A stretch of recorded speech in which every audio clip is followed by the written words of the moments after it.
Hvað er Dunning-Kruger áhrifin eða Dunning-Kruger effekt upp á ensku?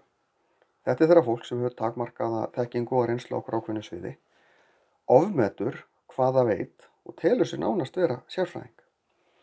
Þetta gerist fyrir flesta einhvern tímann, þetta er örugglega gerst fyrir mig einhvern tímann, en það sem við þurfum að gera til þess að koma í veg fyrir þetta er að kynna okkur hlutina, googla, fletta upp hlutum áður en við förum að tala mikið um þá. Ég tala nú ekki um svona opinberlega það sem við birtum á netinu. Ég geri það yfirleitt.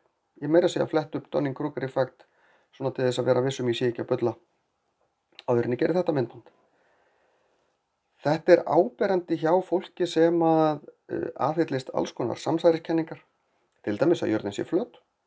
Flestir sem halda því fram að jörðin sé flöt hafa mjög takmarkaða eðlisfræðiþekkingu, misskilja eðlisfræðina mjög miklu leyti, hafa takmarkaða hugmynd um hvernig myndavélar virka og hvaða áhrif þær hafa á alls konar hluti, til dæmis lýsingu.